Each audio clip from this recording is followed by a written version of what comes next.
톱밥 배지를 생산하는 과정이 7단계의 그 과정이 있는데, 첫 번째가 톱밥 발효, 두 번째가 여러 가지 영양소를 혼합하는 혼합, 두 번째 혼합한 것을 입봉하는 입봉, 그 다음에 입봉한 것을 상압살균 100도씨에서 8시간 살균, 그 다음에 냉각 같은 경우는 자연 냉각을 한 45도 정도, 45도에서 35도 정도의 배지를 자연 냉각 시킨 다음에, 그 다음에 냉각실 들어서 냉동기로 10도, 15도까지 냉각을 시킵니다. 그 다음에 접종이 끝나면 배양. 그래서 톱밥벽을 생산하는 과정 7가지가 있는데, 7가지 과정이 발효, 혼합, 입봉, 살균, 냉각, 접종, 배양 과정을 거칩니다.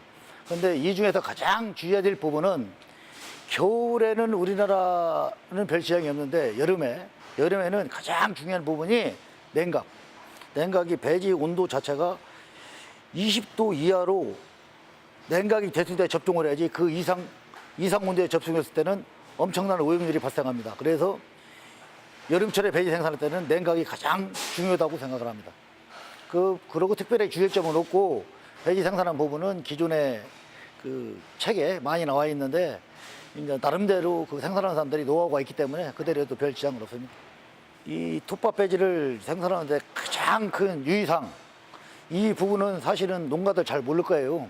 제가 얘기하는 부분은 제가 그만큼 실패를 했기 때문에 말씀드리는 거예요. 그래서 이 부분은 여름철에는 지금 아까도 말씀드렸다시피 냉각이 가장 중요하다는 거예요. 그런데 이 냉각을 너무 쉽게 생각한다 이거예요. 냉각이라는 부분이 우리 배지의 표면 온도가 예를 들어 20도냐 속안에 20도냐, 이것은 엄청난 차이가 있거든.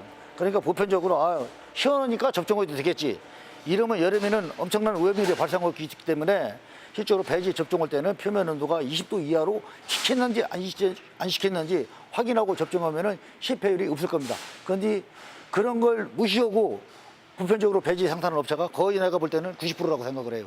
그래서 앞으로 배지 생산하는 사람들은 사실은 그 배지 냉각 문제를 엄청나게 신경 쓰다 보면은 오염률을 무지하게 줄일 수 있다, 저는 그렇게 생각하고 있습니다.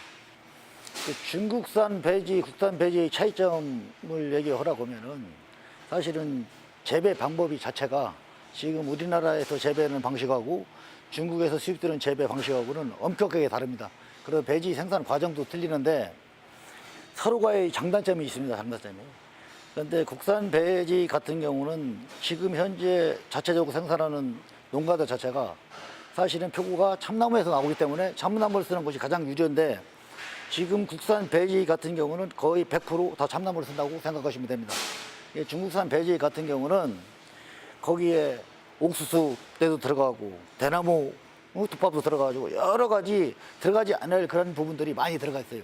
그것이 물론 인체에 해로운지 안 해로운지 그건 과학적으로 증명할 부분이 있는데, 그래서 사실은 표고에서 들어가지 않을 그런 부분이 많이 들어가 있고, 또 재배하는 과정에는 사실은 우리나라 국산 배지가 좋다, 중국산 재배 방식이 좋다, 이 부분은 서로 장단점이 상존하고 있기 때문에 제가 어떤 게 좋다 이렇게는 말씀 안 드리겠습니다. 다만 톱밥 배지 재배하는 부분에 있어서는 중국산 배지는 그 배지를 재배한 사람은 영원히 톱밥 재배의 재배 기술을 습득할 수가 없다는 거예요. 왜? 아까 말씀드렸다시피 배지를 만드는 과정이 7단계의 과정을 거치는데, 그 7단계 과정을 중국에서 다 거쳐서 여기서 생산만 할 수 있게끔 만들어 온다는 거예요. 그렇기 때문에 뭐가 잘못됐는지는 요 한국에서 파악할 수가 없다는 거예요. 그렇지만은 우리나라 배지들은 뭐가 잘못됐는지 파악이 될 수 있고, 또 문제점을 개선할 수 여지가 있는데, 중국산 배지는 그런 부분이 조금 안 되는 부분이 가장 큰 문제라고 저는 생각을 하고 있습니다.